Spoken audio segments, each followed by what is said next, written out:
hari ini kita bersyukur hari ini kita akan memulai ibadah pada minggu yang ketiga di bulan Juni ini.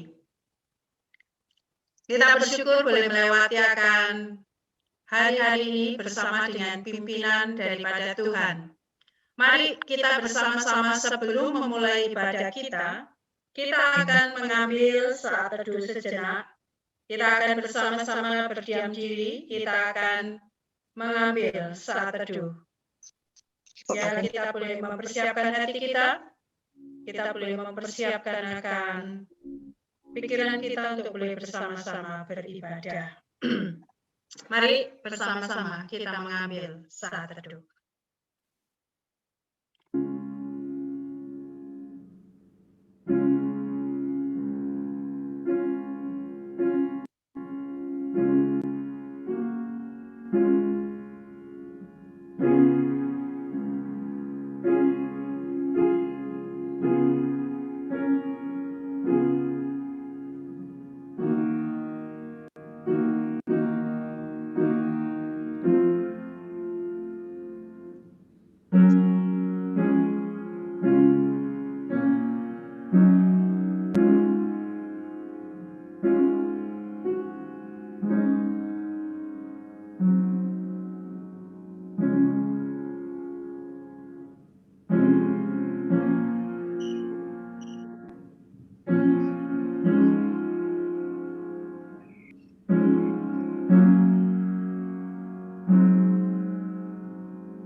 Pertolongan ibadah kita datangnya dari Allah pencipta langit dan bumi. Turunlah atas kita sekalian kasih karunia dari Allah Bapa, Allah Putra dan Allah Roh Kudus, menyertai jalannya ibadah kita, mulai dari awal sampai pada akhirnya. Amin. Selamat pagi jemaat yang dikasihi oleh Tuhan, bersyukur kita boleh bersama-sama beribadah pada pagi hari ini. Kita boleh bersama-sama memuji dan mengagungkan Tuhan. Kita boleh ada sebagaimana ada karena anugerah Tuhan. Saya tidak tahu apa yang sudah Anda lewati selama seminggu ini, apa yang sudah Anda gumulkan selama seminggu ini, tetapi yang saya tahu Allah pasti berada di dalam setiap langkah kehidupan Anda. Kita melihat keagungan dan kebesaran Tuhan di dalam hidup kita. Mari bersama-sama kita akan mengagungkan Tuhan. Kita akan menaikkan pujian, sungguh besar Kau Allahku. Biarlah pujian ini membuat kita semakin ingat bahwa kuasa dan pemeliharaan Allah itu selalu nyata di dalam kehidupan kita. Mari kita menaikkan pujian, sungguh besar Kau Allahku.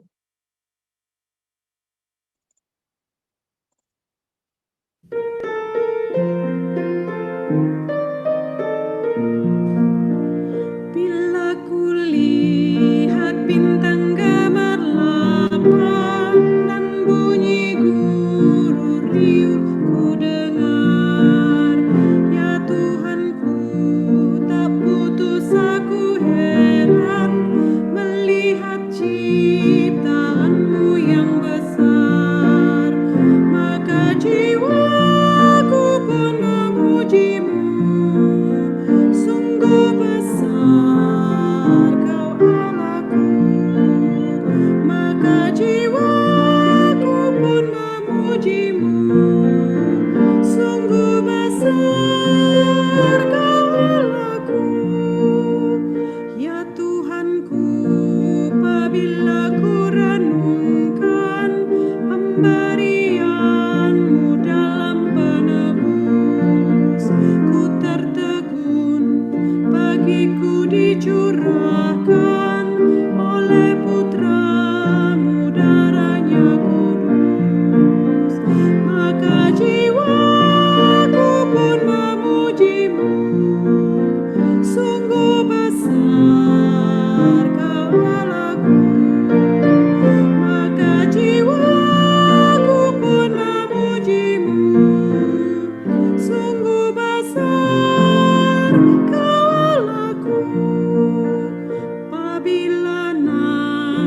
Kristus memanggilku, sukacitaku amatlah besar, karena terkabullah yang kurindukan, melihat Dikau Tuhanku akbar.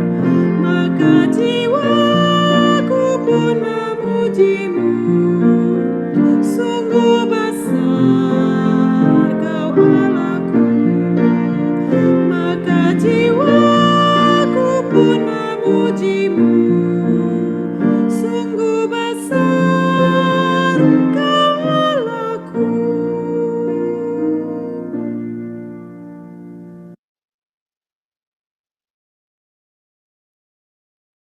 Landasan ibadah kita pada pagi hari ini, kita ambil di dalam kitab 1 Tawarik, pasalnya yang ke-29, ayatnya yang ke-13. 1 Tawarik, pasalnya yang ke-29, ayatnya yang ke-13, berbunyi demikian. Sekarang ya Allah kami bersyukur kepadamu dan memuji nama Tuhan yang agung itu. Sekarang ya Allah kami bersyukur kepadamu dan memuji namamu yang agung itu. Amin. Jemaat yang dikasihi oleh Tuhan, apa yang membuat kita bersyukur di hadapan Tuhan? Kalau saya boleh meminta, bisakah Anda menyebutkan 3 kebaikan Tuhan yang telah Anda alami di dalam sepanjang minggu ini? 3 kebaikan Tuhan yang Anda alami di dalam sepanjang minggu ini, saya rasa pasti banyak sekali kebaikan-kebaikan Tuhan di dalam sepanjang kehidupan kita, bukan? Entahkah itu kesehatan, entahkah itu perlindungan, entahkah itu kasih karunia Tuhan. Saudara, di dalam kehidupan kita, sehari-hari rutinitas kita, kita bangun pagi, kita para ibu-ibu mempersiapkan makanan, kita para bapak-bapak bangun pagi harus siap untuk bekerja, harus siap setiap pagi. Kegiatan rutin itulah yang kadang-kadang menguji kesetiaan kita, menguji iman kita, menguji kekudusan kita, justru melalui kegiatan rutin yang kadang-kadang membosankan, kadang-kadang menjenuhkan. Tetapi Bapak dan Ibu tahukah, justru iman kita, kesetiaan kita akan semakin kuat, bukan karena saja akan badai-badai besar dalam kehidupan kita yang ditenangkan oleh Tuhan. Tetapi ketangguhan, kesetiaan, kekudusan justru juga ditempa melalui kerutinan kehidupan kita. Setiap hari kegiatan yang kita lakukan. Adakah kita setia? Adakah kita tetap tekun? Adakah kita tetap taat? Adakah kita semakin dekat kepada Tuhan?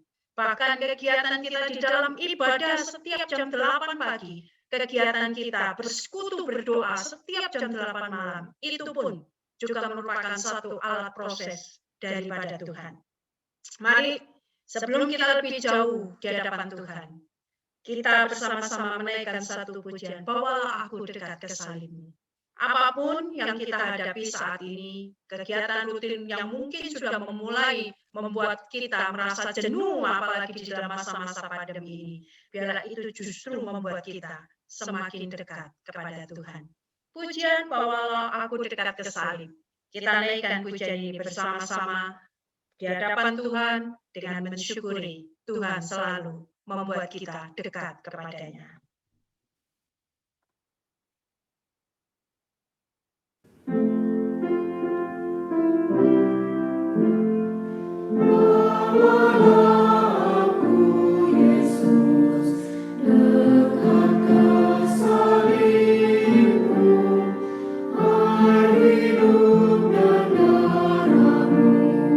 Sucikan hatiku, salib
Mari jemaat sekalian, sebelum kita lebih jauh beribadah, mari kita menundukkan kepala, kita mengakui segala kesalahan dan dosa kita.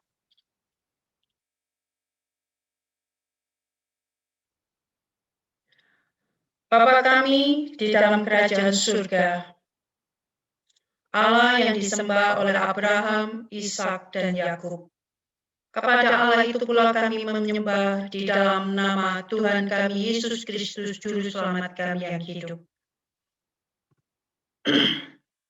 Sungguh ya Tuhan, salib-Mu adalah sandaran kehidupan kami, sepanjang kami menjalani hidup ini di dunia. Salib-Mu lah sandaran kami. Dan juga ya Tuhan, kasih-Mu, pemeliharaan-Mu dan kuasa-Mu yang membuat kami hidup bertahan untuk menghadapi segala apapun yang menjauhkan kami dari kasih-Mu dan anugerah-Mu. Sebab kami tidak mampu menghadapi sendiri. Hanya oleh karena kasih-Mu, kuasa dan pemeliharaan-Mu, kami ada sebagaimana kami ada. Oleh karena itu ya Tuhan, selidikilah pikiran kami, hati kami, pemikiran kami.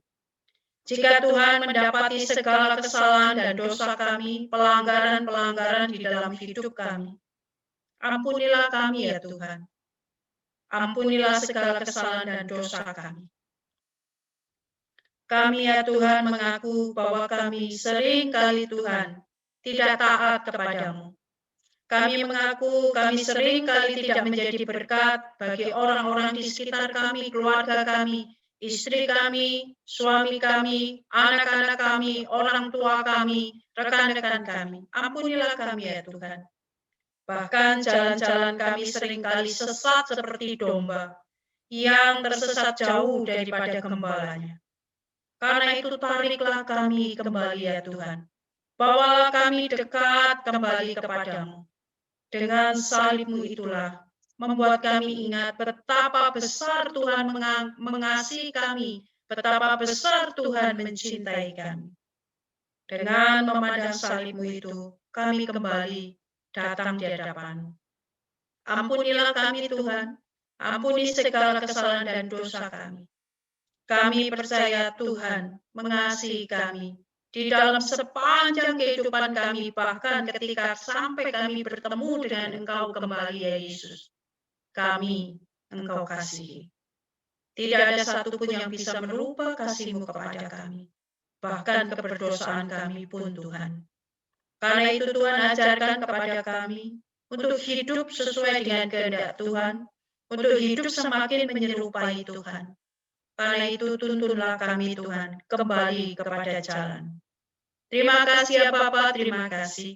Ini doa dan permohonan kami, yang kami alaskan hanya di dalam satu nama, Tuhan kami Yesus Kristus.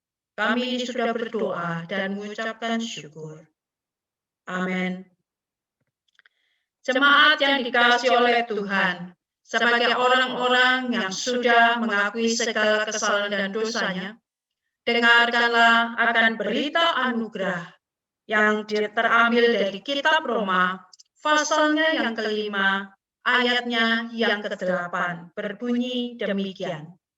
Akan tetapi Allah menunjukkan kasih-Nya kepada kita, oleh karena Kristus telah mati untuk kita ketika kita masih berdosa. Saya ulangi, Roma 5 ayatnya yang ke-8.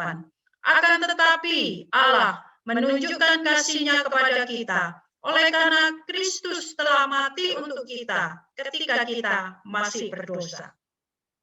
Sebagai orang-orang yang sudah diampuni oleh Tuhan, bahkan Tuhan menunjukkan kasih-Nya kepada kita ketika kita masih berdosa. Mari bersama-sama kita membacakan petunjuk hidup baru yang terdapat di dalam Lukas 27, Lukas 6 ayat yang ke-27 sampai yang ke-28. Saya mengajak jemaat boleh membacanya. Silakan boleh di-unmute. Mari kita bersama-sama membacanya. Silakan boleh di-unmute, host boleh meng-unmute semua yang hadir. Kita bersama-sama membacakannya, yaitu di dalam Lukas 6, 27-28. Biarlah ini sungguh-sungguh menjadi satu tuntunan bagi kita di dalam hidup sebagai anak-anak Tuhan. Lukas 6, ayatnya yang ke-28 sampai 27. Mari bersama kita membacakan. 2, 3. Tetapi kepada kamu yang mendengarkan aku berkata, kasihilah musuhmu, berbuatlah baik kepada orang-orang yang membenci kamu, mintalah berkat bagi orang yang mengutuk kamu, berdoalah bagi orang yang mencaci kamu.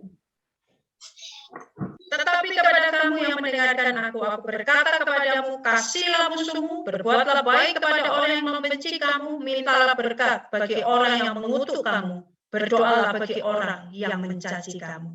Mari kita melakukan kebenaran firman Tuhan ini. Dan saudara, mari bersama-sama dengan sikap tegap, kita akan mengikrarkan iman kita dengan mengikrarkan pengakuan iman rasuli.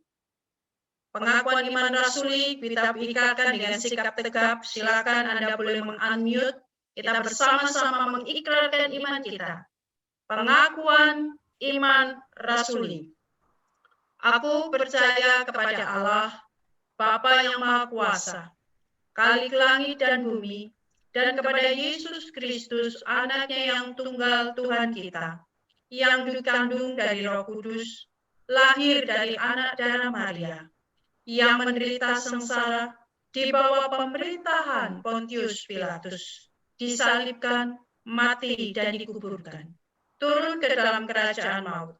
Pada hari yang ketiga, bangkit pula dari antara orang mati, naik ke surga, duduk di sebelah kanan Allah, Bapa yang Maha Kuasa, dan dari sana Ia akan datang untuk menghakimi orang yang hidup dan yang mati. Aku percaya kepada Roh Kudus, gereja yang kudus dan am, persekutuan orang kudus, pengampunan dosa, kebangkitan tubuh, dan hidup yang kekal. Amin. Mari Bapak dan Ibu, kita akan bersama-sama memasuki di dalam pelayanan doa syafaat. Mari bersama-sama kita berdoa.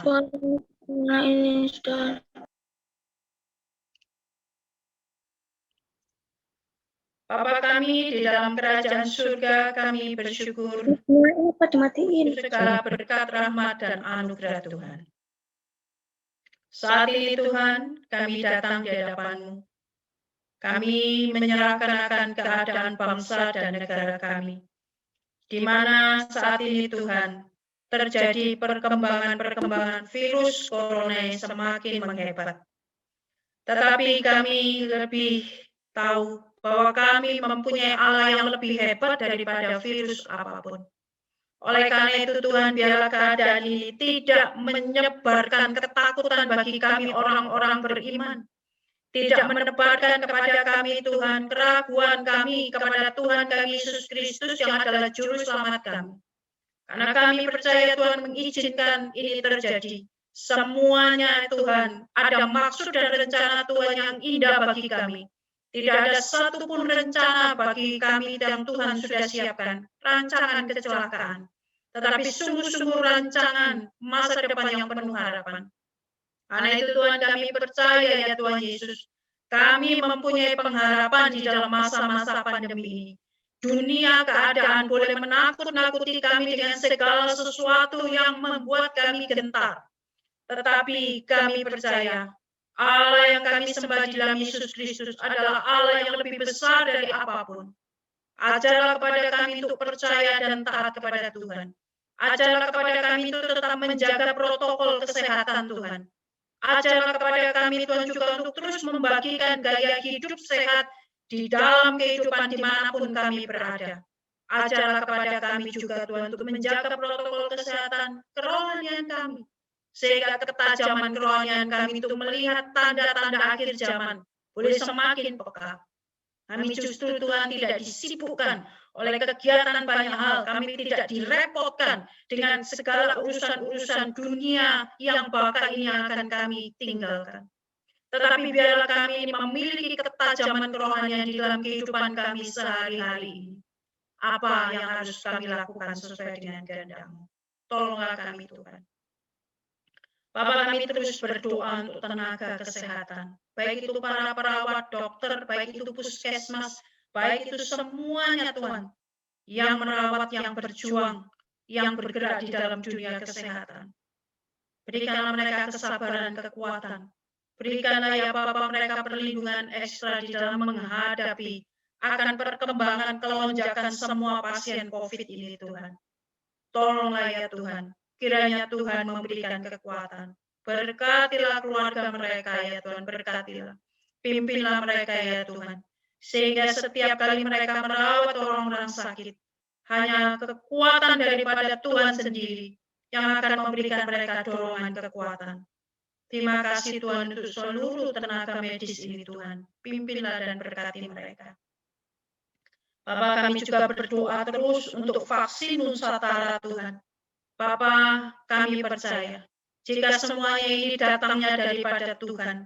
Kami berdoa Tuhan yang akan meluruskan semua jalan-jalan sehingga vaksin Nusantara ini Tuhan boleh menjadi berkat bagi bangsa Indonesia.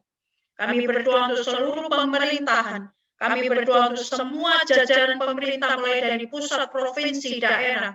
Kiranya Tuhan menolong mereka.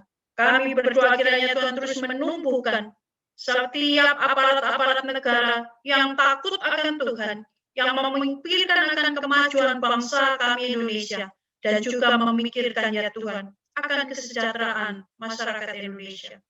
Karena itu tolonglah ya Bapa, kami sungguh mohon tolonglah. Kiranya Tuhan terus membangkitkan orang-orang yang akan dipakai oleh Tuhan untuk kemuliaan nama Tuhan. Mengingat ya Tuhan, setiap anak-anak-Mu yang saat ini mengalami kelemahan tubuh, tolonglah ya Tuhan mereka menghadapi hari demi hari, mungkin hanya berbaring di tempat tidur. Kami juga berdoa untuk setiap orang-orang yang merawat orang-orang yang sakit secara permanen. Tuhan, setiap hari mereka harus merawat mereka. Berikanlah kekuatan Tuhan. Kami mengingat saat ini terus ya Tuhan untuk Landause.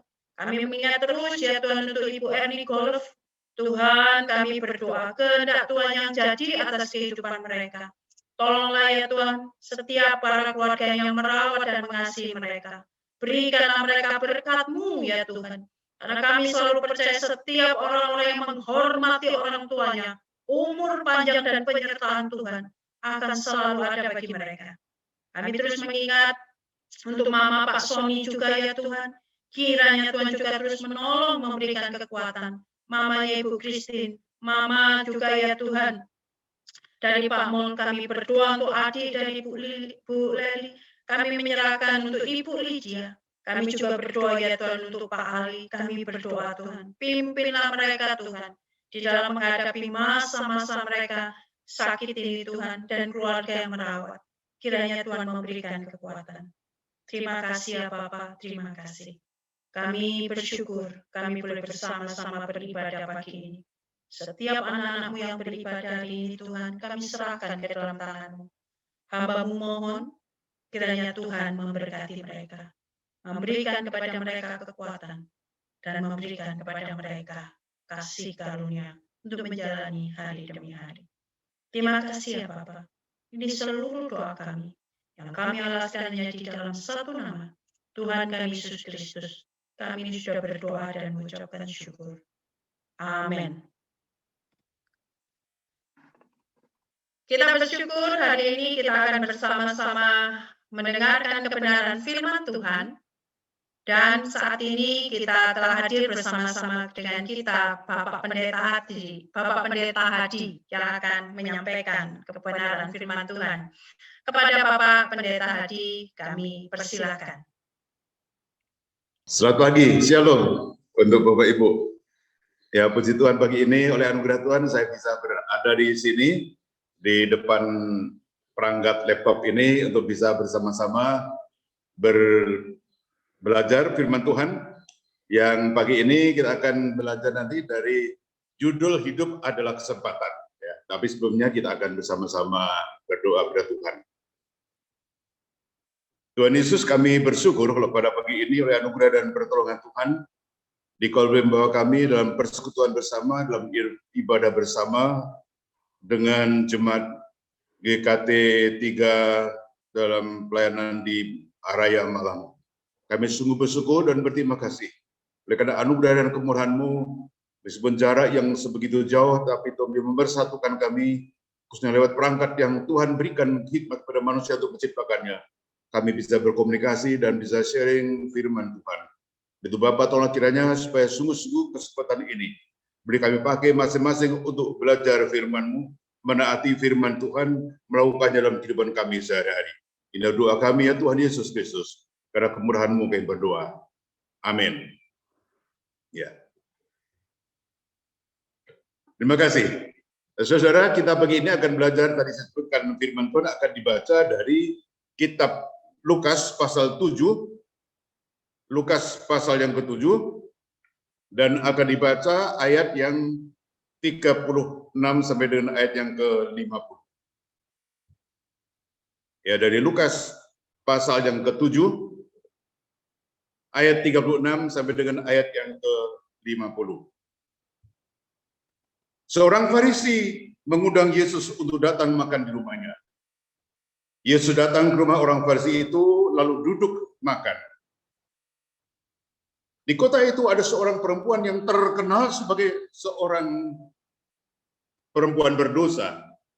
Ketika perempuan itu mendengar bahwa Yesus sedang makan di rumah orang Farisi itu, datang ia membawa sebuah buli-buli pualam berisi minyak wangi. Sambil menangis ia pergi berdiri di belakang dekat kakinya, lalu membasahi kakinya itu dengan air matanya dan menyikanya dengan rambutnya. Kemudian ia mencium kakinya dan meminyakinya dengan minyak wangi itu. Ketika orang Farisi itu mengundang Yesus melihat hal itu, ia berkata dalam hatinya, jika ia ini nabi, tentu ia tahu siapakah dan orang apakah perempuan yang menjamahnya ini. Tentu ia tahu bahwa perempuan ini adalah seorang berdosa. Lalu Yesus berkata kepadanya, Simon, ada yang hendak kukatakan kepadamu. Saud Simon, katakanlah guru. Ada dua orang yang berhutang kepada seorang pelepas hutang uang. Yang seorang berhutang 500 dinar dan yang lain 50 dinar. Karena mereka tidak sanggup membayar, maka ia menghapuskan hutang kedua orang itu. Siapakah di antara mereka yang terlebih mengasihi dia? Jawab Simon, aku kira dia yang paling banyak dihapuskan hutangnya. Kata Yesus kepadanya, betul pendapatmu itu. Dan sambil berpaling kepada perempuan itu, ia berkata kepada Simon, engkau lihat perempuan ini? Aku masuk ke rumahmu, namun engkau tidak memberikan aku air untuk membasuh kakiku. Tetapi dia membasahi kakiku dengan air mata dan menyikanya dengan rambutnya. Engkau tidak mencium aku, tetapi aku sejak masuk ia tiada henti-hentinya mencium kakiku. Engkau tidak meminyaki kepalaku dengan minyak, tetapi dia meminyaki kakiku dengan minyak wangi. Sebab itu aku berkata kepadamu, dosanya yang banyak itu telah diampuni, sebab ia telah banyak berbuat kasih. Tetapi orang yang sedikit diampuni, sedikit juga ia berbuat kasih. Lalu ia berkata kepada perempuan itu, dosamu telah diampuni. Dan mereka yang duduk makan bersama dia berpikir dalam hati mereka, siapakah ia ini sehingga ia dapat mengampuni dosa? Tetapi Yesus berkata kepada perempuan itu, imanmu telah menyelamatkan engkau. Pergilah dengan selamat. Imanmu telah menyembuhkan engkau dan pergilah dengan selamat. Saudara-saudara, tema khotbah kita pagi ini sekali lagi adalah hidup adalah kesempatan. Saudara, barangkali tema ini diangkat oleh karena satu pemikiran atau satu situasi yang berada di sekitar kita yang hampir semua orang sedang mengalami kecemasan atau ketakutan. Mengapa mereka cemas dan takut? Oleh karena situasi pandemi yang semakin hari semakin mencemaskan banyak orang, penyebaran yang seperti itu terkendali, membuat orang-orang benar-benar cemas, takut, gentar. Ada seorang teman pendeta saya istrinya share di grup alumni kami yang mengatakan bahwa suaminya sedang berada di rumah sakit di ICU oleh karena COVID. Bukan itu saja, saudara, tetapi juga anak lelakinya kena virus corona juga yang sama. Nah, saudara-saudara, ini seorang hamba Tuhan toh mengalami hal yang seperti ini. Tetapi masalahnya adalah kita kemungkinan juga akan berhadapan dengan soal ini.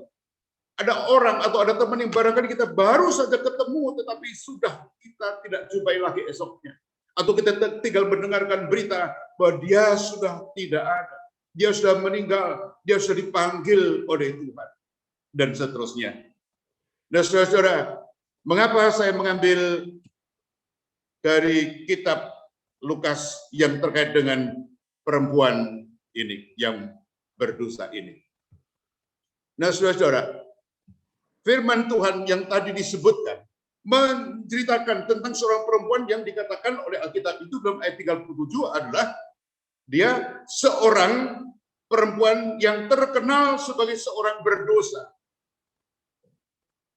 Terkenal sebagai seorang yang berdosa. Ketika perempuan itu mendengar bahwa Yesus sedang makan di rumah orang Farisi itu, mendengar ketika Yesus berada di rumah orang Farisi itu, datanglah ia membawa buli-buli pualam berisi minyak. Sambil menangis, ia pergi berdiri di belakang Yesus dekat kakinya, lalu membasahinya itu dengan air matanya dan menyekanya dengan rambutnya, kemudian ia mencium kakinya dan meminyakinya dengan minyak wangi itu. Saya perhatikan apa yang dilakukan perempuan ini. Seperti sesuatu yang sia-sia atau sesuatu yang sangat biasa yang sudah kita sering dengar juga ceritanya. Lukisan ini memang bermacam-macam ya. Ada model yang seperti ini, Yesus duduk di kursi yang sangat mewah, di sofa yang mewah, dan perumahan yang seperti ini ya. Tapi ada lukisan lain yang dikatakan Yesus hanya duduk di bangku biasa atau di kursi biasa, lalu perumahan itu berada di bawah kakinya, tidak di atas seperti ini ya. Tapi itu tidak masalah. Yang penting kita akan coba melihat apa yang sudah terjadi dengan perempuan ini. Ya. Saudara-saudara, tadi dikatakan bahwa di dalam atau di kota itu seorang Farisi mengundang Yesus untuk datang makan di rumahnya. Nah, akhirnya berita itu terdengar seorang perempuan yang terkenal, ya, bayangkan sudah, dia terkenal sebagai seorang pelacur.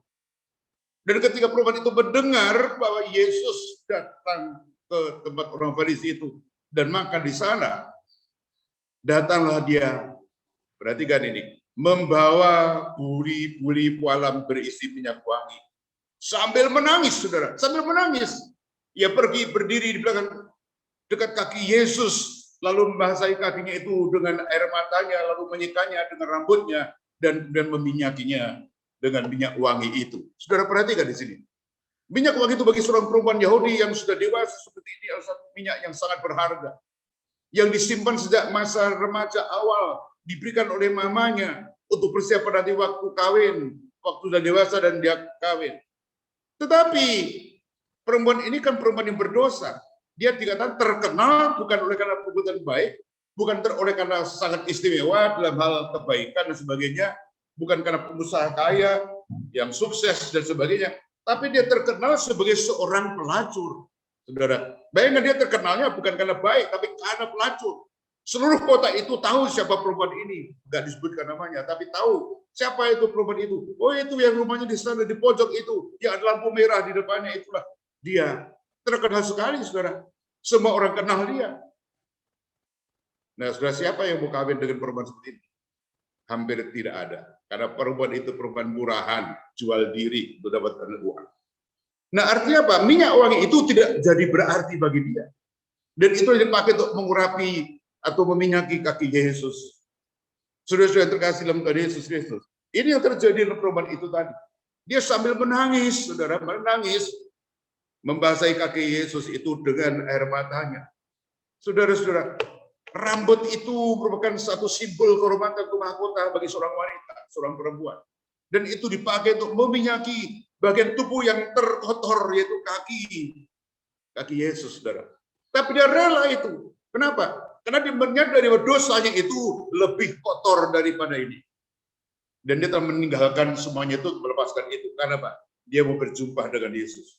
Saudara-saudara yang terkasih dalam Tuhan Yesus, inilah yang menarik bagi saya. Karena itu, kalau saya boleh bertanya kepada saudara, sebetulnya apakah perempuan ini tahu akan arti hidup ini?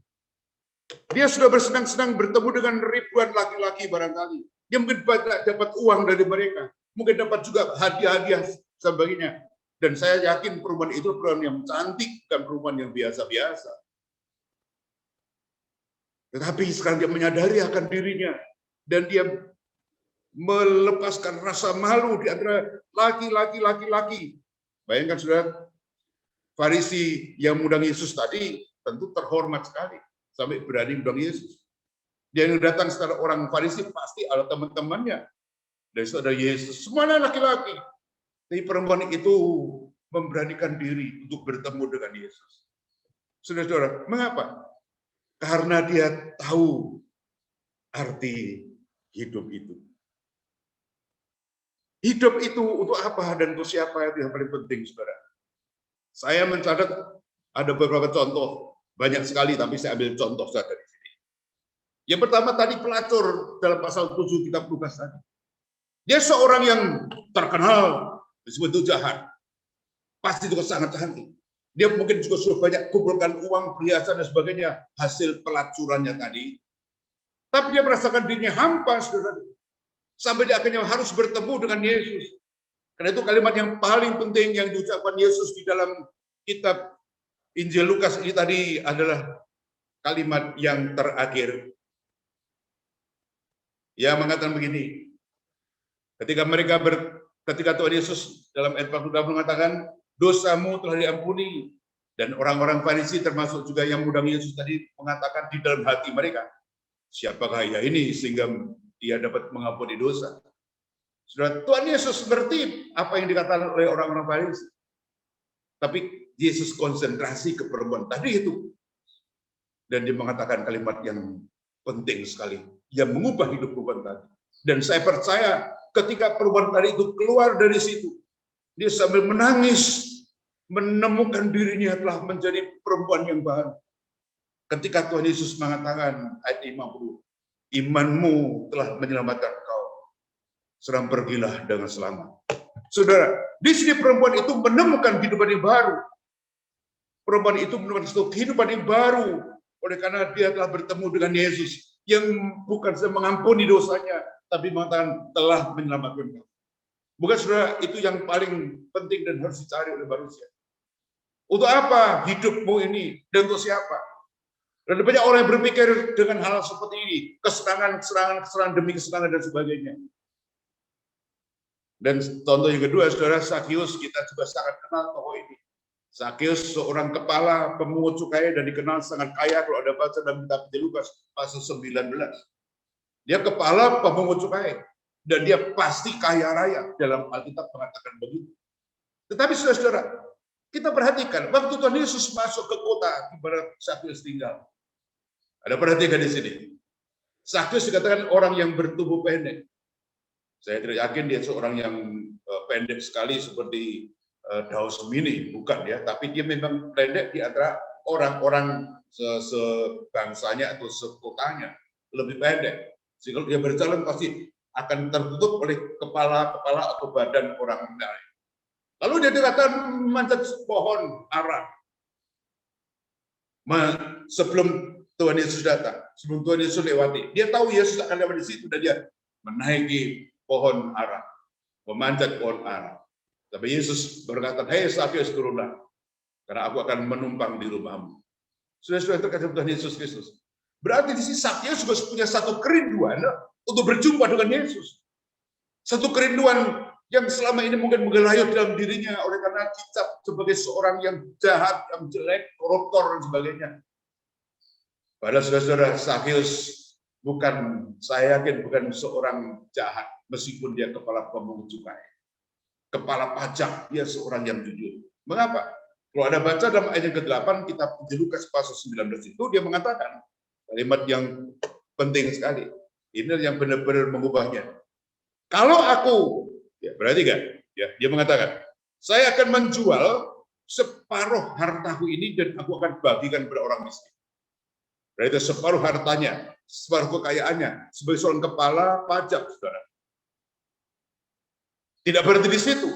Kalimat ini yang penting adalah, dan jikalau ada orang yang aku telah peras atau aku rugikan, maka aku akan mengembalikannya 4 kali lipat. Saudara, perhatikan di sini.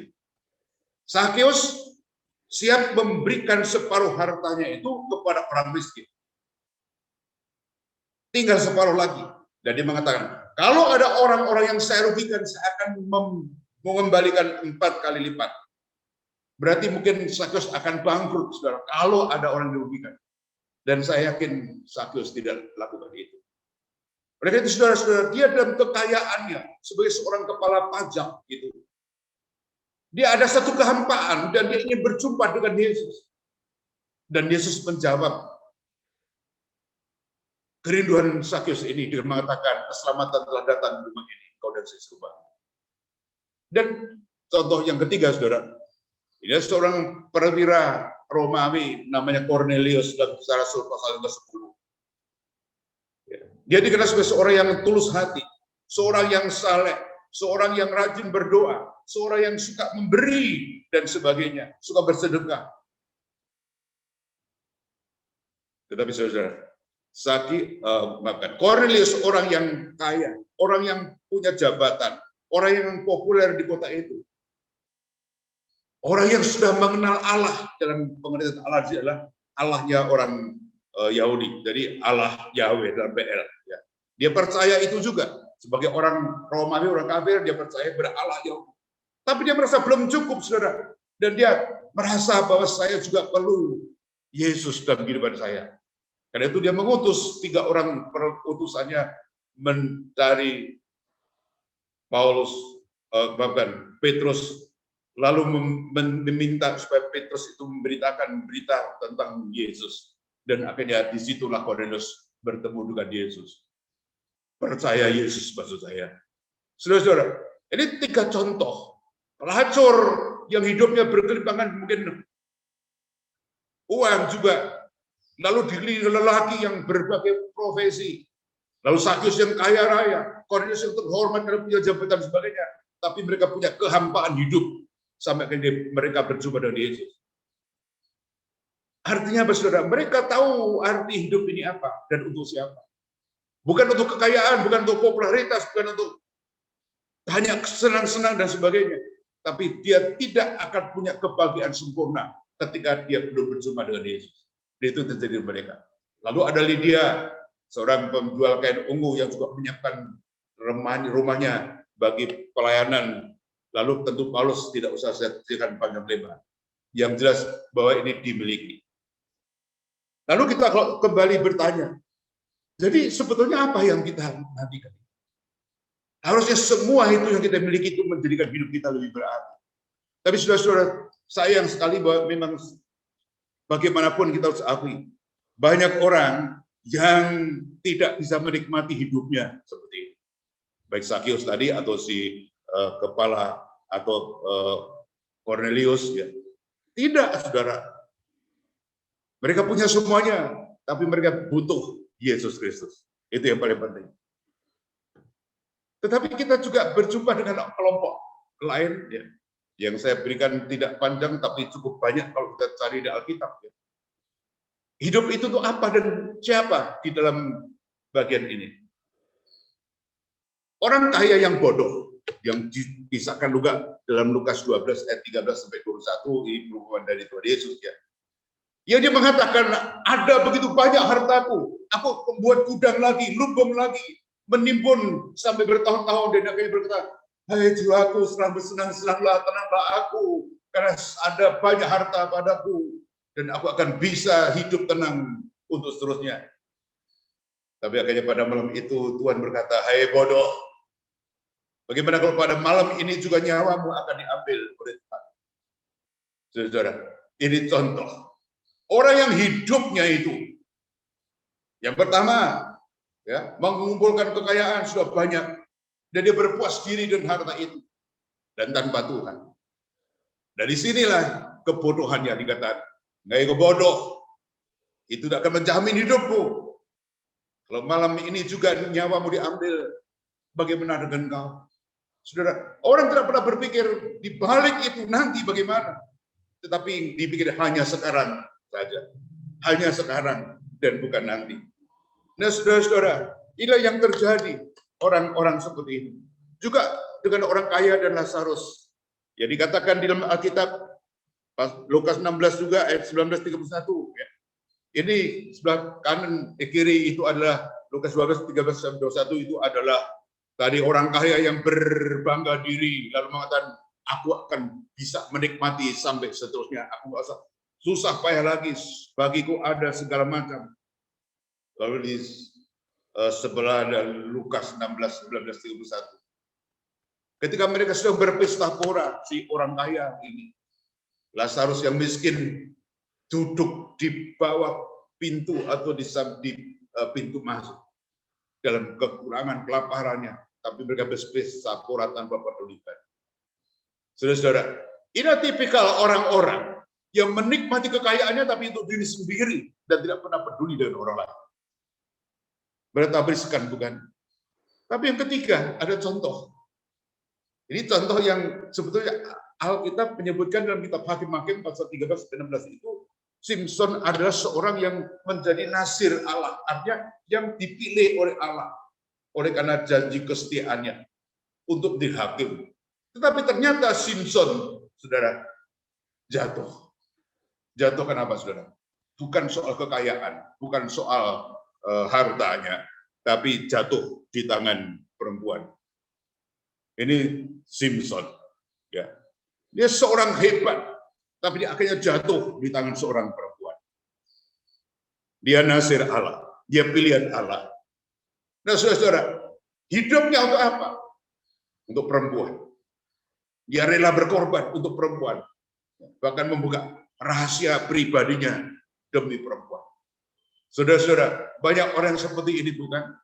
Di satu sisi kita tadi membandingkan ada orang-orang, ada kelompok orang yang menyadari keadaan dirinya yang membutuhkan Yesus.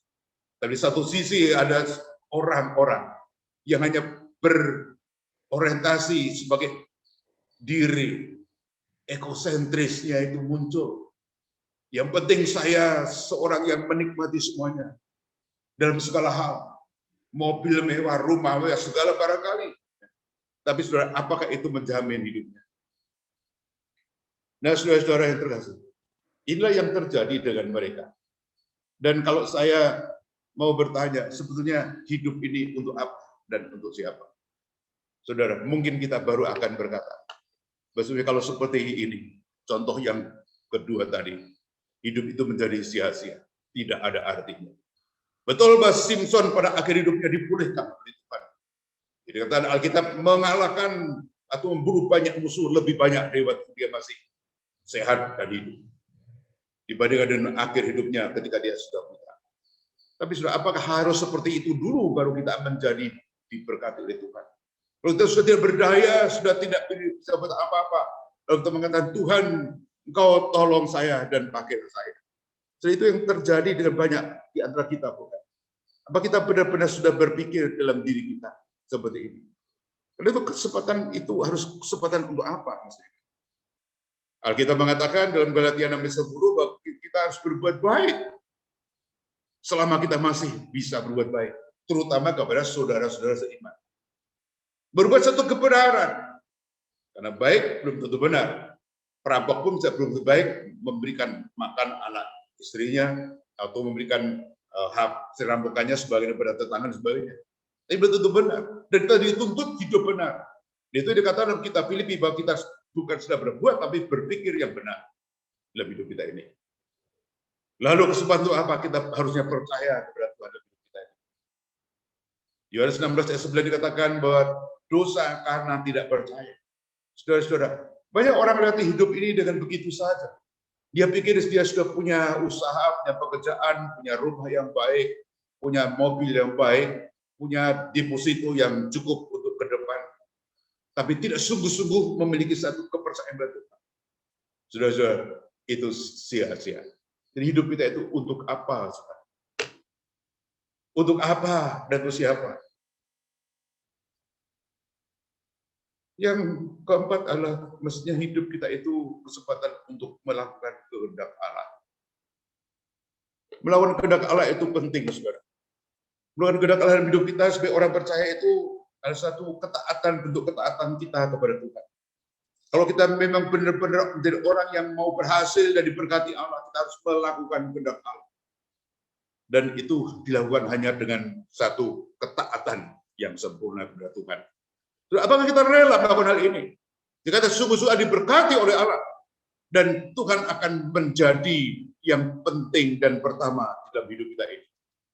Saudara-saudara, hidup kita ini bukan hanya untuk apa yang sementara, bukan hanya untuk apa yang kita lihat dan bisa kita cari sekarang ini yang sebentar juga akan hilang dan kita akan bawa sampai di balik kubur. Tapi kita harus mencari seperti yang perempuan berdosa, yang perzina, yang pelacur tadi mencari. Seperti orang kaya yang bijak, Lazarus, Sakeus, orang yang terkenal, yang kaya, tapi dia mencari itu. Seperti Cornelius yang dia juga akhirnya, meskipun populer sebagai seorang perwira, dia tetap membutuhkan dan mencari Tuhan. Dan ini mesti kita jalani dan harus lakukan. Dan yang kelima adalah harusnya hidup itu hidup untuk melayani Tuhan. Saudara-saudara yang terkasih dalam Tuhan Yesus Kristus. Itulah pesan yang kita boleh tangkap dan boleh ambil dari sini. Bahwa hidup melayani Tuhan itu adalah satu bagian yang paling penting dalam hidup kita ini. Anda bisa melakukan apapun dalam hidup ini. Mencari uang sampai sebanyak apapun. Bisa menghimpun harta sebanyak apapun. Tempat tinggal dimanapun. Tetapi kalau tidak itu diorientasikan untuk melayani Tuhan, tidak akan ada artinya, saudara. Memang ada banyak orang yang bisa memberikan uangnya untuk Tuhan, untuk mendukung pelayanan Tuhan. Tapi itu juga harus dengan hati yang sungguh-sungguh. Tapi ada orang juga yang begitu kaya, tetapi begitu kikir untuk memberikannya kepada Tuhan. Itu juga tidak memiliki arti di hadapan Allah. Karena apa? Kita tidak akan pernah membawa harta kita ke balik kubur. Saya katakan di balik kubur kan nggak tahu apakah memang orang yang seperti ini akan ke surga atau neraka. Kalau nggak percaya pasti ke bawah. Kalau orang yang percaya ya ke Tuhan. Tetapi apakah kita tidak malu ketika nanti bertemu Tuhan? Ternyata harta kita yang kita tumpuk itu tidak pernah kita sharingkan, bagikan pada orang-orang yang dalam kekurangan, apalagi untuk pekerjaan Tuhan. Saudara-saudara, hidup ini adalah kesempatan. Dan yang paling indah adalah ketika kita bisa mau dan mampu melayani Tuhan. Saudara-saudara, 95% orang dalam satu penelitian di Amerika, 90% orang itu menyesal oleh karena tidak melakukan apa yang seharusnya dilakukan. Perhatikan. Orang tidak menyesal karena sudah melakukan apa. Itu betul, kadang-kadang kalau kita salah menyesal. Tetapi ternyata lebih banyak orang, waktu ini penelitiannya ditujukan kepada orang-orang yang pada usia-usia sudah hampir mendekati akhir, yang sudah tua atau yang sakit, atau yang dinyatakan tidak akan sembuh lagi. Lalu ada pertanyaan, kalau misalnya bisa mengulangi apa yang akan kamu lakukan? Atau apa yang buat dirimu paling menyesal, atau yang paling Anda sesali itu apa? Karena melakukan apa yang seharusnya, karena tidak melakukan apa yang seharusnya lakukan. Saudara, pernah kamu pikirkan ini? Aduh, aku belum sempat ngomong, ya nginjili orang itu. Aduh, saya dulu rencananya mau gini, tapi enggak. Aduh, saya mestinya dulu begini. Coba kalau saya dulu begini, pasti enggak akan seperti sekarang ini. Saudara-saudara, karena itu orang pada menjelang akhir hidupnya, seringkali kalau kita ajak berdoa, maukah engkau percaya Yesus, seringkali lebih gampang untuk percaya. Kok enggak dari dulu saya percaya Tuhan? Untung masih ada orang yang menginjili saya. Kalau tidak, bagaimana dengan diri saya? Saudara-saudara, ini yang terjadi. Apakah Anda termasuk di antara 95% orang yang menyesal karena tidak melakukan apa yang harus dilakukan? Atau termasuk 5% orang yang melakukan memang apa yang harus dilakukan? Hanya sedikit yang menyesal karena sudah melakukan sesuatu. Aduh, kok saya dulu pilih dia, dan sebagainya. Saudara, ini yang penting. Aduh, kok saya pilih pekerjaan ini, sebagainya. Kenapa aku dulu tidak memilih yang itu, dan sebagainya. Saudara-saudara yang terkasih, inilah kita. Inilah barangkali Mudah-mudahan tidak. Juga ada di antara saudara. Coba Anda perhatikan gambar-gambar ini. Orang yang sudah opa, oma, ya, yang sudah kakek, nenek, ya, yang sudah sebegitu tua. Mereka nanti akan mati seperti kita, meninggalkan dunia ini seperti kita. Tapi pertanyaan, apakah kita bisa menikmati hidup ini oleh karena anugerah Tuhan atau tidak? Kita apakah boleh melewati hari demi hari itu dengan kehidupan yang sekedar lewati saja? Yang penting saya lewati. Lewati masa tua pun itu masa tua yang membosankan. Atau tetap kita bersukacita oleh karena kita biarpun sudah tua, kita tetap ada relasi dengan Tuhan. Atau kita memberikan diri kita paling tidak mungkin berdoa bukan untuk diri kita sendiri, tapi juga untuk pekerjaan Tuhan, untuk hamba-hamba Tuhan, untuk orang-orang yang dalam kekurangan, untuk mereka-mereka yang membutuhkan pertolongan dan campur tangan kita dan sebagainya. Ini juga adalah melayani Tuhan. Inilah hidup yang bermakna, hidup yang berarti, hidup yang punya nilai. Saudara-saudara, Anda mengenal lagu ini, kita semua kenal, dan tema kita pagi ini mungkin terinspirasi juga oleh lagu ini, Hidup Ini Adalah Kesempatan, oleh pendeta Wilhelmus Latumahina. Beliau sudah meninggal tahun 20 bulan Mei yang lalu, bulan Mei tahun 20. Lagu ini diciptakan tahun 2015, tapi populer dan saya yakin sebagian besar, kalau tidak semua, orang Kristen mengenal lagunya. Lagu ini sangat populer dan diterjemahkan dalam bahasa Korea, bahasa Jepang, bahasa China. Saya belum pernah dengar dalam bahasa Inggris ya. Karena lagu ini punya makna sekali. Hidup ini adalah kesempatan.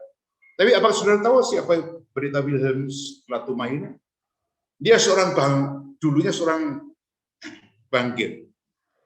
Kerja di bank, ya. Cukup baik tentu gajinya, bukan? Di bank. Dan pernah di kepimpinan atau kepala cabang, ya. Tapi dia merasa hidupnya itu belum berarti sampai akhirnya dia berjumpa dengan Tuhan dan memberikan dirinya untuk menjadi pendeta hamba Tuhan. Dia melayani. Dan terakhir dia melayani salah satu gereja di Serpong, Tangerang sampai akhir hayatnya. Saudara, lagu ini hanya 5 tahun sejak dia rilis, dinyanyikan dalam berbagai versi. Dan ada yang mengubah syairnya dan sebagainya. Tapi itulah mewarnai banyak sekali hati, pikiran orang untuk menemukan dirinya berjumpa dengan Yesus. Hidup ini adalah kesempatan. Saudara, hidup kita ini kapanpun itu pasti akan berakhir.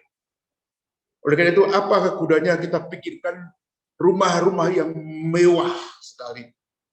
Apa gunanya kita pikirkan kita punya semuanya itu, toh akhirnya kita akan menuju ke satu tempat yang seperti ini. Inilah kuburan para korban COVID di satu daerah di Surabaya. Ya, ini semua ada orang yang meninggal karena COVID di Surabaya. Di Jakarta juga banyak sekali.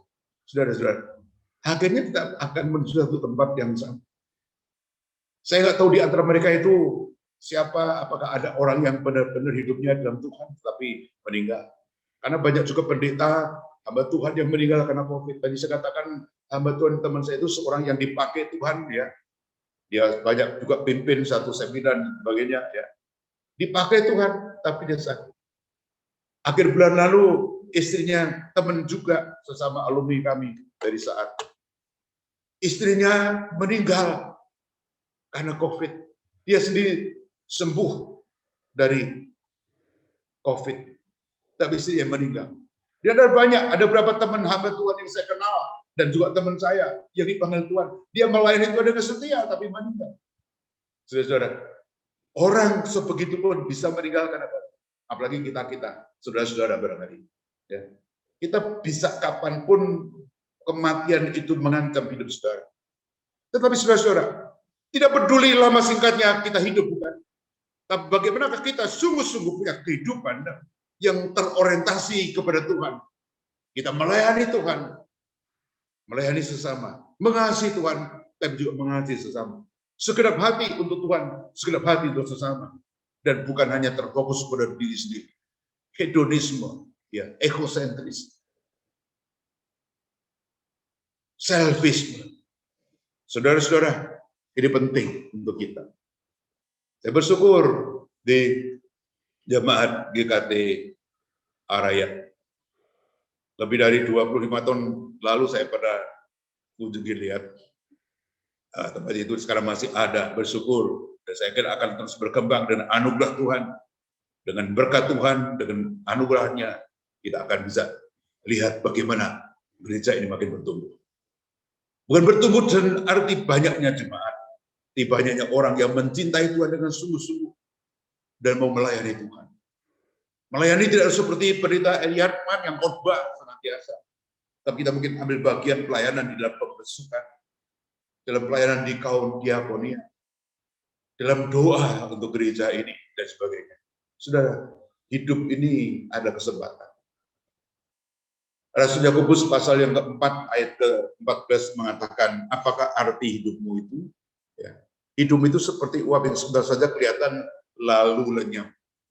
Saudara perhatikan ini, saya ambil satu contoh, ya. Peristiwa terjadi di Sulawesi Selatan, seorang kakek umurnya sudah 103 tahun, tetapi menikahi gadis baru berumur 30 tahun, dari bedanya 73 tahun. Sudah apa yang dipikirkan oleh kakek tadi itu? Ya. Kenapa dia tidak persiapkan dirinya untuk bertemu dengan Tuhan? Ya, paling tidak Tuhannya yang dipercayai. Tapi dia masih pikirkan seorang perempuan muda lagi. Nah, saudara, banyak orientasi pribadi kita ini tertuju kepada hal-hal yang sementara, yang sia-sia, yang tidak akan kita bawa, tidak akan kita nikmati di surga. Tapi yang kita bisa, ya hanya senang-senang saja di dunia. Padahal akhirnya kita, ya, ini San Diego Hill, ya, pekuburan termewah di Indonesia sekarang. Yang satu covering kuburan pun antara 60 juta paling kecil, ya, sampai dengan 6 M, ya, saya baca dan lihat ini daftarnya, saya nggak promosi, ya, tapi antara 64 juta sampai dengan 6,3 juta, saudara. Untuk apa kita ke sana? Gengsi, bukan? Gengsi, siapa yang gengsi? Kita yang mati, ya sama saja. Dikuburkan di kuburan yang hanya 1 meter kali 2 meter, atau tempat yang mewah tadi, sama saja. Kita nggak akan menikmati apapun. Atau kita mungkin dikremasi, dibakar, ya. Tidak akan menikmati itu semuanya. Tapi orang seringkali bangga itu. Paling tidak mungkin keluarganya. Wah, kita kunjungi siapa? Oh, kunjungi opung, oh, kunjungi engkong, kunjungi opa, kunjungi om di sana. Saudara, itu kebanggaan duniawi saja. Ya. Nah, di Sentiong Baru, nggak tahu sekarang. Dulu saya waktu di Malang juga sering ke sana. Berapa kali juga penguburan di sana. Wah, orang berbangga bisa membangun satu kuburan yang sekian meter persegi atau belas atau puluh meter persegi dengan taman-taman yang indah. Untuk apa? Untuk siapa, saudara? Kebanggaan kita? Nonsense. Tidak ada artinya. Yang penting bagaimana hidup kita ini selama di dunia. Dan untuk siapa? Udah tua, apa kita menyiapkan diri untuk membaca firman Tuhan? Menyiapkan diri untuk membaca firman Tuhan lebih banyak lagi, mengejar masa lalu yang kita lewatkan dengan sia-sia, dengan percuma.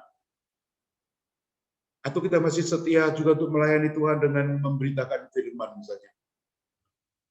Karena itu, saudara-saudara, saya benar-benar kalau melihat pada diri saya adalah orang yang sangat tidak layak. Harusnya saya sudah mati 2 kali. Pendeta Yarman tahu tahun 98, ya, 28 Agustus tahun 98, saya dengan teman saya dosen, ya, waktu akan ke saat untuk menghadiri satu wisuda, kami di jalan, kecelakaan fatal. Teman saya membawa mobil tadi itu menabrak pohon asam di pinggir jalan, keras sekali. Sudah saya terlempar di tengah jalan, jebol pintu, jebol kaca depan mobil itu. Dan teman saya membawa mobil tadi itu terlempar ke kanan jalan, masuk ke dalam satu katakan parit kecil. Ini parit tapi agak lebar dan dalam. Ya. Tempat aliran air di pinggir sungai, di pinggir jalan raya itu. Di situ kena batu-batu tajam dan meninggal.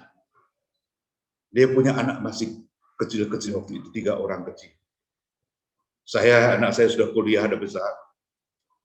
Tapi Tuhan masih sayang dengan saya. Kadang saya mengatakan, Tuhan masih berikan saya kesempatan untuk hidup melayanimu, saya akan melayanimu sampai saya tidak bisa berjalan, saya tidak akan sampai saya tidak bisa berbicara. Dan saya bersyukur Tuhan masih berikan kekuatan buat saya.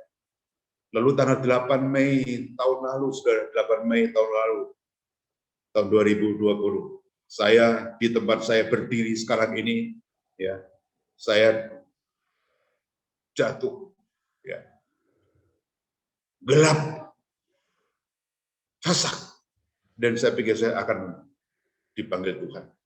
Tidak sempat berbicara pada istri dan anak atau siapapun. Tapi Tuhan masih tolong, Tuhan masih jamah saya. Dibantu teman-teman atau mahasiswa saya, pukuli tangan saya, pukuli keras-keras. Semua dipukul semua. Saya sadar saya bisa gini. Keringat dingin banyak sekali. Saya dibawa, digotong ke rumah. Anpal lagi, saudara. Saya dibawa rumah sakit, masuk IC. Dan singkat cerita, akhirnya saya harus dipasang ring di jantung saya. Hidup 2 kali lagi bagi saya. Harusnya sudah berakhir pada Mei 20 kemarin. Tapi Tuhan masih beri kesempatan buat saya. Mungkin Tuhan masih memandang bahwa saya belum melakukan apapun di depan Tuhan. Mungkin dipandang saya itu masih belum layak untuk bertemu dengan Tuhan. Dibanding dengan teman-teman saya yang lain. Tapi saya juga tidak mengharap Tuhan segera panggil saya. Tuhan masih kendati saya hidup ini berarti punya satu tujuan dan punya satu sasaran yang penting dalam hidup saya. Dan saya mengatakan, Tuhan, saya akan melayani. Saya betul mengatakan, Adi, engkau berhenti sampai di sini saja. Saudara-saudara, sejauh manakah Anda akan siap? Apa kita hanya berpikir dengan segala macam kehidupan yang penuh dengan kenikmatan pesta pora, dengan segala macam yang kita bisa nikmati dalam dunia kita tidak memikirkan akan hidup kita. Untuk apakah hidupmu itu? Berarti sudah hidup ini adalah kesempatan. Bukan kesempatan untuk kita bermewah-mewah. Bukan kesempatan untuk kita berfoya-foya. Bukan kesempatan untuk kita berdosa segala macam. Tapi justru, saudara, kesempatan untuk melakukan hal yang baik. Ya. Melakukan kebaikan. Tapi juga yang penting adalah melayani Tuhan. Ini penting, saudara. Kita melayani Tuhan yang kita percaya. Melayani tidak harus selalu berbicara atau berkhotbah seperti saya sekarang ini. Anda bisa menyatakan kasihmu itu pada orang lain. Memberitakan kasih Tuhan, hidupanmu yang baik di depan Tuhan, menolong orang lain. Jadi sumber penghiburan orang lain, kesaksian dari orang lain. Jangan kita berada dalam posisi seperti ini. Karena bagaimanapun, saudara, hidup kita itu berada di tengah-tengah, di antara kuasa Tuhan yang menghendaki anak-anaknya itu sungguh-sungguh terus dan selalu berdekat dengan Dia. Tapi di sisi lain kita juga di antara kekuatan jahat yang mencoba untuk melawan kita.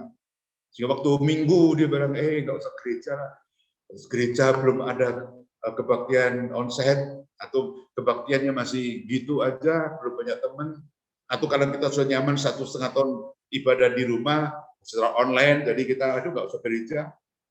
Atau kita juga akhirnya membaca Alkitab makin bosan atau makin jenuh dan sebagainya. Itu kan suara-suara yang muncul yang dibisikkan ke telinga kita oleh setan dan iblis. Dan kita lalu akan bagaimana, saudara? Kalau kita menyadari akan hal ini, relakah kita ditarik oleh Tuhan, ditarik olehnya untuk berdekat dengannya? Saudara-saudara, saya tidak tahu di antara saudara yang bersama dengan saya pada siang hari ini atau pagi ini mendengarkan khotbah ini, Anda masih diberi berapa lama kesempatan oleh Tuhan? Mungkin setahun, mungkin 2 tahun, 3 tahun, 4 tahun, 5 tahun, 10 tahun. Atau mungkin besok atau lusa, nggak tahu. Saudara-saudara, banyak orang yang tidak tahu. Ada seorang pendeta yang sedang berkhotbah, mungkin saudara juga tahu, sedang berkhotbah seperti saya ini. Oh, tidak sedang berkhotbah. Tiba-tiba makin meremeh dan jatuh dan dia meninggal dipanggil Tuhan. Ada juga teman saya, dosen salah satu tempat di mana saya pernah mengajar juga. Ketika dia sedang berkhotbah, saudara, sedang berkhotbah, belum selesai itu, oh tiba-tiba dia jatuh. Dia meninggal dipanggil Tuhan. Ada berapa hamba Tuhan, ada berapa orang yang sedang melayani, tidak meneruskan, dia dipanggil Tuhan. Saya nggak pernah berdoa, saudara. Saya meninggal waktu sedang berada di mimbar atau di belakang mimbar atau sedang berkhotbah. Itu merepotkan banyak orang. Nanti orang heboh malah. Lalu juga orang berkata, wah ini nggak layak memberitakan firman, makanya dia meninggal sebelum khotbahnya selesai. Tapi ada orang yang bangga yang berdoa supaya meninggal waktu dia memberitakan firman Tuhan seperti ini. Kalau saya doanya, kalau misalnya Tuhan izinkan ya selesai khotbah, dalam keadaan yang bersih, saya ini meninggal, jangan di tempat begini. Saudara-saudara yang terkasih, bagaimana hidupmu?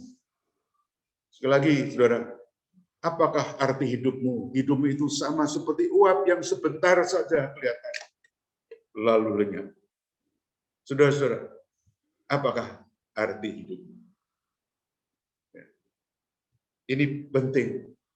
Apa arti hidupmu? Hidupmu itu sebentar kelihatan lalu lenyap. Hanya seperti uap, seperti asap sebentar kelihatan lalu lenyap. Saudara, renungkan hari ini. Ketika engkau, saudara, masih di kesempatan hidup oleh Tuhan, itu berarti Tuhan memiliki rencana untukmu, untuk saudara, untuk melakukan satu kesempatan yang diberikan oleh Tuhan. Perhatikan kesempatan untuk hal yang baik, yang mulia, yang agung, yang suci, yang kudus untuk Tuhan dan bukan untuk yang lain.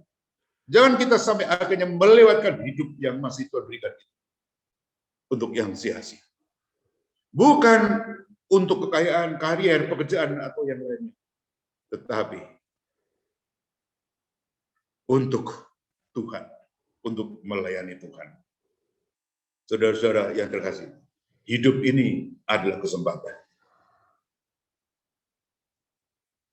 Apakah Anda benar-benar menyadari dan pernah berpikir, Tuhan, kapan saya masih ada kesempatan hidup ini? Jangan umum masih hidup, boleh ini, itu, dan sebagainya, makan, minum, dan sebagainya. Itu kata orang di Tesalonika. Tapi di sini ketika Anda masih hidup oleh Tuhan, berarti Tuhan masih punya rencana hidup. Tidak apa kalau kita sudah, mungkin Anda sudah umur 30, baru melayani Tuhan, atau baru sadar 40, 50, 70 dan sebagainya, baru menyadari diri. Tuhan masih menerima kita asal kita berikan kualitas hidup kita yang masih ada ini untuk kemuliaan nama Tuhan. Saudara-saudara, kiranya kasih setia Yesus Kristus akan menolong setiap saudara-saudara sehingga akhirnya kita benar-benar akan mengalami bahwa kasih Kristus, kasih yang sempurna itu akan membawa kita, akan membawa saudara-saudara untuk hidup di dalam Tuhan, untuk hidup berdekat dengan Dia, untuk melayani Dia, dan bukan untuk yang lain. Hidup ini adalah kesempatan. Maka kita bersama-sama menyanyikan lagu itu, atau sudah siapkan? Hidup ini adalah kesempatan. Hidup ini adalah kesempatan. Hidup ini untuk melayani Tuhan. Jangan sia-siakan waktu yang Tuhan beri. Hidup ini hanya sementara. Dan seterusnya. Sudah, hidup ini sementara. Berikanlah waktumu, dirimu, hidupmu itu hanya untuk Tuhan. Anda bisa berusaha, bisa bekerja, bisa melakukan apapun. Tapi Tuhan tetap harus yang pertama. Mari kita berdoa. Tuhan Yesus, kami sungguh bersyukur kepadamu. Jika pagi ini kami kembali boleh merenungkan firman Tuhan. Dan firman-Mu boleh kembali mengingatkan kami supaya kami benar-benar punya kehidupan yang berkualitas imani, yang berorientasi kepada Allah, kepada Tuhan Yesus Kristus, dan yang berorientasi kepada kehidupan yang akan datang dan bukan pada kekinian. Tolong Tuhan supaya kami benar-benar menemukan diri kami bersama dengan-Mu, dan bukan menemukan diri kami bersama-sama dengan mereka-mereka yang tidak mengenal Tuhan, yang hidup di luar Tuhan, bahkan yang jauh dari Tuhan, menikmati kebersamaan dengan mereka. Kalau Tuhan kami harus bersama mereka, jadikan kami berkat untuk memberitakan kasih setia-Mu kepada mereka. Tuhan Yesus, terima kasih, kami bersyukur pada pagi ini, Tuhan berikan kami kesempatan untuk bersama merenungkan firman-Mu. Berkati jemaat-Mu di GKT 3 di pelayanan area ini, agar mereka semakin hari semakin berkembang dan bertumbuh menjadi orang-orang yang melayani Tuhan. Dan kami suatu ketika akan mendengar, akan melihat, menyaksikan bahwa jemaat GKT akan semakin bertumbuh di jemaat yang sungguh-sungguh dipakai oleh Tuhan. Sudah kita hidup ini adalah kesempatan ya Tuhan. Biarkan kami akan gunakan itu untuk yang berkualitas. Bukan untuk menikmati bagi kepentingan diri kami sendiri. Bukan menghimpun segala kekayaan duniawi sementara masih kami hidup, mumpung kami masih hidup. Tapi berikan kesempatan berlomba untuk melakukan pekerjaan bagi nama Tuhan, melayani-Mu dalam kemampuan kami masing-masing kami, dalam keberadaan masing-masing kami. Segala nama Tuhan dipermuliakan. Ini Bapa doa kami kepada-Mu. Bersyukur dan berterima kasih. Karena kasih Yesus Kristus Tuhan kami. Kami berdoa. Amin. Ya. Terima kasih, Tuhan berkati. Amin. Terima kasih Bapak Pendeta Hadi. Sungguh bukan suatu firman Tuhan yang meneguhkan, menguatkan kita. Bahwa sekali lagi saudara, jangan sampai kita menjadi 95% orang yang menyesal karena tidak melakukan apa yang harus kita lakukan. Tapi biarlah kita terlibat menjadi termasuk orang-orang 5% karena kita bersyukur kita melakukan apa yang harus kita lakukan. Saudaraku, mari bersama-sama kita menginvestasikan waktu kita, tenaga kita, uang kita, bukan hanya untuk urusan-urusan di dunia ini saja, untuk semua yang kita tinggalkan. Tetapi mari kita investasikan waktu kita, tenaga kita, uang kita untuk urusan-urusan yang mempunyai nilai kekal, yaitu melayani Tuhan dengan sesama. Pelayanan di gereja ini banyak sekali. Zoom ini boleh terlaksana juga karena ada pelayanan-pelayanan dari saudara-saudara, rekan-rekan muda, mulai melayani melalui multimedia, melalui publikasi, melalui banyak hal. Bahkan yang kemarin kita bersama-sama, kita akan belajar untuk melayani, memberitakan Injil, mempraktekkan. Kita belajar melayani berdoa. Maukah saudara? Maukah saudara? Mari hidup yang Anda miliki sampai detik ini di tengah hebatnya COVID-19. Anda boleh bertahan saat ini karena Tuhan masih memberikan kesempatan bagi Anda untuk melayani Dia, memberitakan Injilnya. Maukah saudara? Mari bersama-sama kita akan memberikan persembahan. Kita akan menyerahkan persembahan kita, Anda dapat menyerahkan, baik itu melalui bendahara gereja, maupun juga melalui transfer di dalam nomor rekening. Mari kita menyanyikan pujian, ingat akan nama Yesus. Anda yang berbeban berat, Anda yang saat ini mulai ragu-ragu, atau Anda yang mulai menghadapi tantangan. Mari bersama-sama kita menaikkan pujian ini, dan kita akan bersama-sama mempersiapkan diri untuk memberikan persembahan.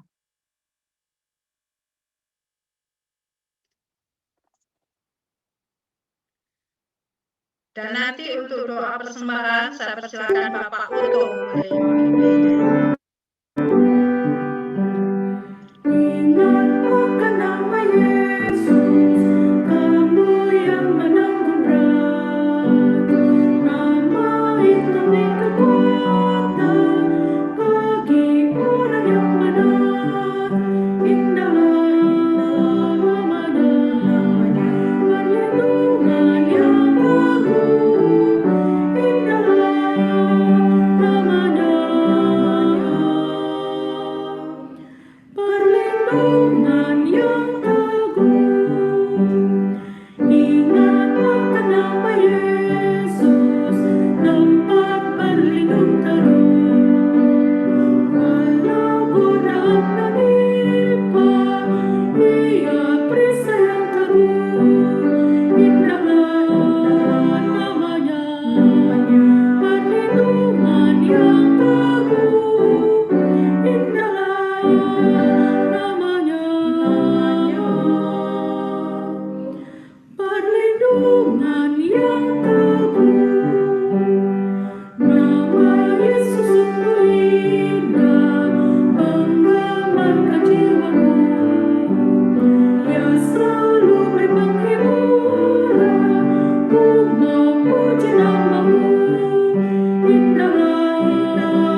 dalam doa persembahan. Saya persilakan Pak Utuh.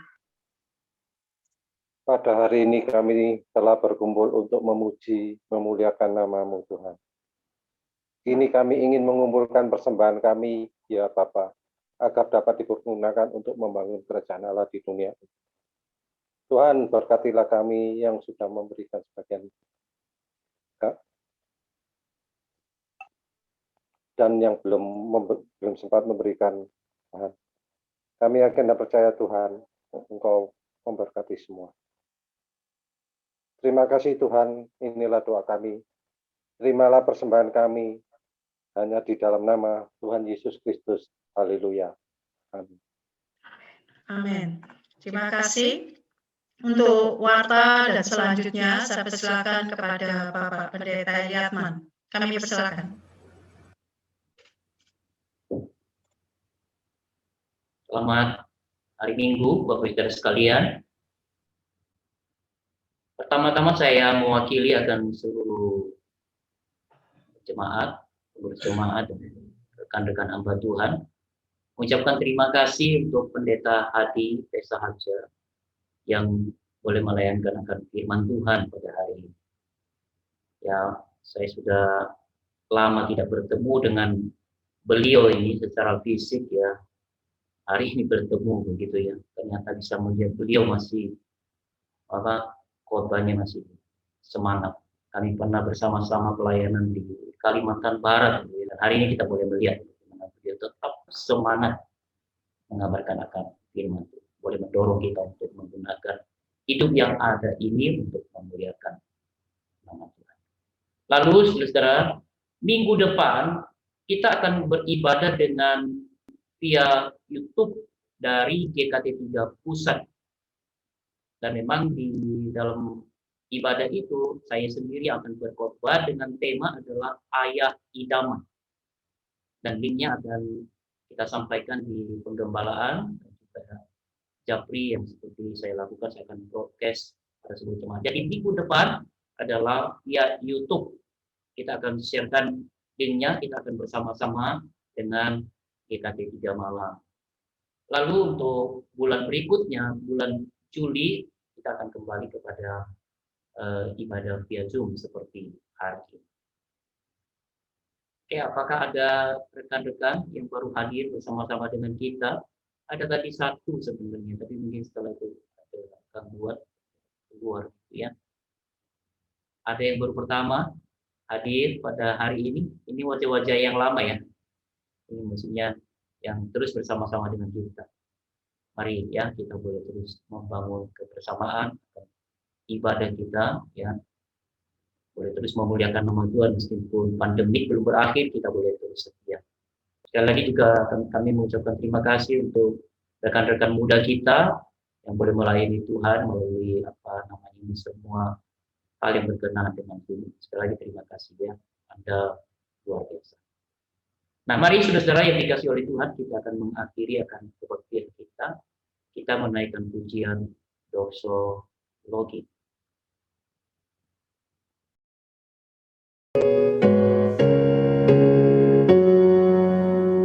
Puji Allah Bapa Putra dan puji Allah Roh Kudus, ketiganya yang esa. Pohon selamat sumber berkah. Amin.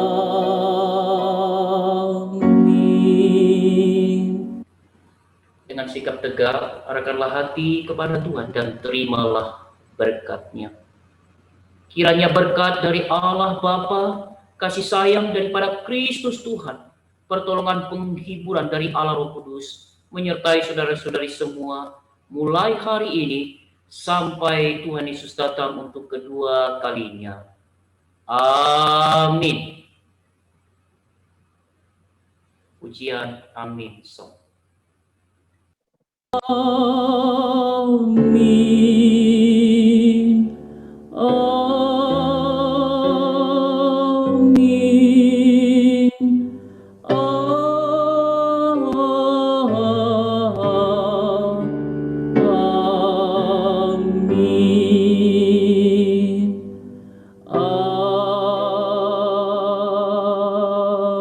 Amin.